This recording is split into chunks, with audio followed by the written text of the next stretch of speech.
Bail petition పై Delhi rose avenue కోర్టులో వాడివేడి వాదనలు కొనసాగాయి. కవిత తరపున బలమైన వాదనలు వినిపించారు ఆమె తరపు లాయర్. ఎట్టి పరిస్థితుల్లో కవితకు బెయిల్ ఇవ్వొద్దంటూ కోర్టును కోరింది ఈడీ. ఇరువైపుల వాదనలు విన్న కోర్టు తీర్పును సోమవారానికి వాయిదా వేసింది. బెయిల్ ఇవ్వాలంటూ కవిత తరపు లాయర్, బెయిల్ ఇస్తే ఆధారాలు తారుమారు చేస్తారని ఈడీ తరపు లాయర్ వాడివేడిగా కోర్టులో వాదనలు వినిపించారు. Delhi liquor scam money laundering కేసులో అరెస్టైన ఎమ్మెల్సీ కవిత రౌస్ అవెన్యూ కోర్టులో మధ్యంతర బెయిల్ పిటిషన్ వేశారు. ఆమె తరపున అభిషేక్ సింఘ్వి వాదనలు వినిపించారు. మధ్యంతర బెయిల్పై తీర్పును రిజర్వ్ చేసిన కోర్టు సోమవారం నిర్ణయం ప్రకటించనుంది. రెగ్యులర్ బెయిల్పై ఏప్రిల్ 20న విచారణ జరుపుతామని తెలిపింది కోర్టు. కవితకు బెయిలిస్తే ఆధారాలు, సాక్షులను ప్రభావితం చేస్తారని ఈడీ తరపు న్యాయవాది వాదనలు వినిపించారు. కవితకు వ్యతిరేకంగా చాలా ఆధారాలు ఉన్నాయని, ఢిల్లీ లిక్కర్ పాలసీని కవితే రూపొందించారని ఆరోపించారు. ఆమె తన ఫోన్ డేటాను డిలీట్ చేశారని, దర్యాప్తులో అడిగిన ప్రశ్నలకు సమాధానం ఇవ్వలేదన్నారు. 10 ఫోన్లు ఇచ్చినా అన్నీ ఫార్మాట్ చేసే ఇచ్చారని కోర్టుకు తెలిపారు ఈడీ తరపు లాయర్. నోటీసులిచ్చిన తరువాత 4 ఫోన్లను కవిత ఫార్మాట్ చేశారని, నిందితులు వందల డిజిటల్ డివైజ్లను ధ్వంసం చేశారని ఆరోపించారు.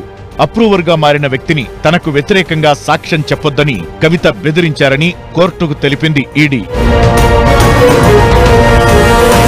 కేసు దర్యాప్తు కీలక దశలో ఉంది. ఈ సమయంలో కవితకు బెయిల్ ఇవ్వడం కేసు దర్యాప్తునకు ఆటంకం కలుగుతుందని వాదించారు ఈడీ తరపు లాయర్. కవిత బ్యాంకు ఖాతాలు, ఐటీఆర్ వివరాలు, కుటుంబ వ్యాపార వివరాలు ఇవ్వలేదన్నారు.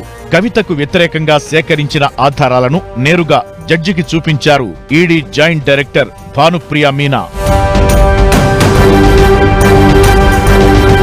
కవిత కుమారుడికి ఎగ్జామ్ ఉన్న నేపథ్యంలో మధ్యంతర బెయిల్ ఇవ్వాలని కోరారు ఆమె తరపు లాయర్ అభిషేక్ సింఘ్వి. ఏప్రిల్ 16 వరకు కవిత కుమారుడికి పరీక్షలు ఉన్నాయని, ఎగ్జామ్ షెడ్యూల్ను కోర్టుకు తెలిపారు. కవిత అరెస్టుతో ఆమె కొడుకు మానసికంగా కుంగిపోయాడని, పరీక్షలకు హాజరయ్యే పరిస్థితి లేదని వివరించారు.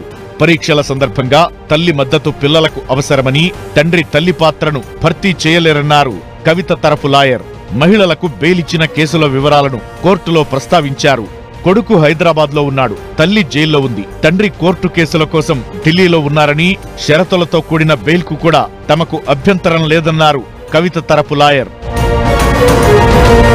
కవిత చిన్న కుమారుడు ఒంటరి కాదని కోర్టుకు తెలిపింది ఈడీ.